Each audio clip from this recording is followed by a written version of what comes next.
Bismillahirrahmanirrahim. Assalamualaikum warahmatullahi wabarakatuh. Alhamdulillahirrabbilalamin. Assalatu wassalamu ala asyrafil anbiya'i wal mursalin Sayyidina Muhammad wa ala alihi wa sahbihi ajma'in, amma ba'du. Yang saya hormati kepada pengampu mata kuliah Salah Materi Akidah dan Akhlak, yakni kepada Bapak Fikri Fakhrihin MPD dan segenap rekan-rekan mahasiswa kelas PAI 6C. Yang mana di sini saya akan menjelaskan tentang telaah materi akidah akhlak kelas 10. Untuk materi di kelas 10 yang bab pertama yaitu tentang sejarah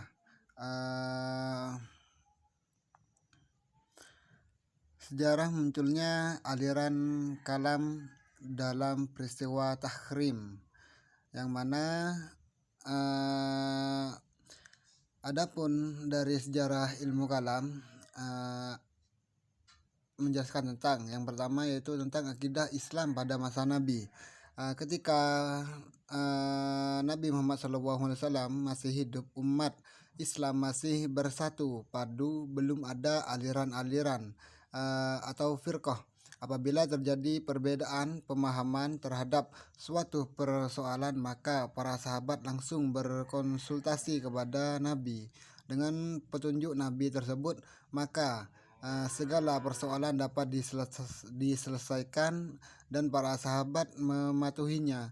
Semangat persatuan sangat dijaga oleh para sahabat karena selalu berpegang kepada firman Allah, wa ati'ullah wa rasulahu wa la tanaza'u fatafasyalu wa tadhhaba rihukum. Artinya, dan taatilah kamu sekalian kepada Allah dan Rasulnya, dan janganlah kamu berbantah-bantahan, karena semua itu akan menyebabkan kalian gagal. Para sahabat dilarang oleh Rasulullah memperdebatkan sesuatu yang dapat memicu perpecahan, misalnya tentang qadar, sehingga pada masa ini corak akidah bersifat monopolitik, yaitu hanya ada satu bentuk ajaran tanpa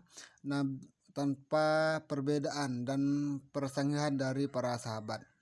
Akidah Islam pada masa Khulafaur Rasyidin. Nah, pada masa Khulafaur Rasyidin, khususnya pada masa pemerintahan Abu Bakar dan Umar bin Khattab, persatuan umat Islam masih bisa dipertahankan.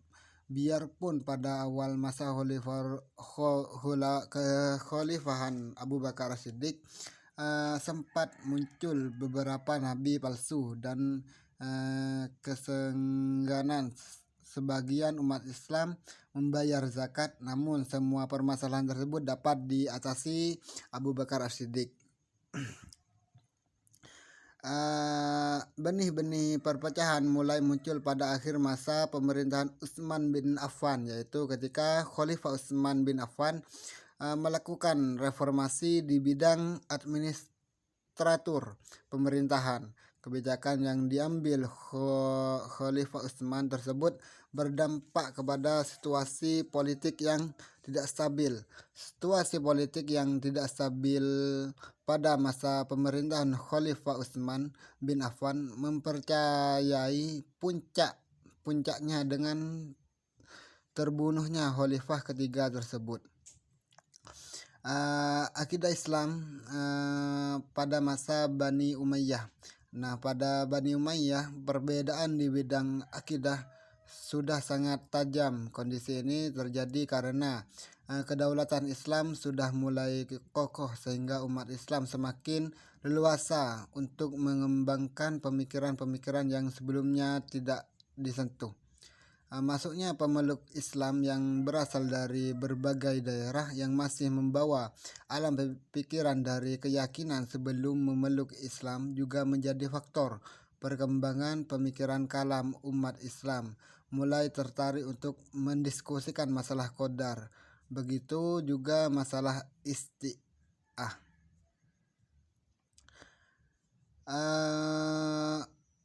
Adapun peristiwa tahkim, Ali bin Abi Thalib menerima estafet kepemimpinan dalam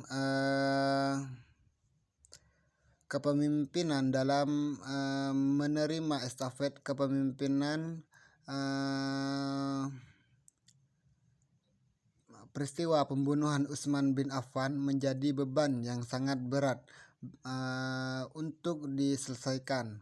Muawiyah yang merasa representasi keluarga Utsman bin Affan mengajukan tuntutan agar Ali bin Abi Thalib memprioritaskan pengusungan pembunuhan Utsman bin Affan. Sebenarnya Ali bin Abi Thalib sudah bersungguh-sungguh berupaya membongkar kasus pembunuhan Utsman tersebut. Nah, untuk bab yang kedua yaitu tentang aliran-aliran ilmu kalam, yang mana aliran-aliran ilmu kalam di sini ada beberapa ya. Ini yang untuk pertama yaitu tentang aliran Khawarij. Ada aliran Syiah, ada aliran Murji'ah, ada aliran Jabariyah, ada aliran Qadariyah, dan juga ada aliran Mu'tazilah, ada aliran Asy'ariyah, aliran Maturidiyah, aliran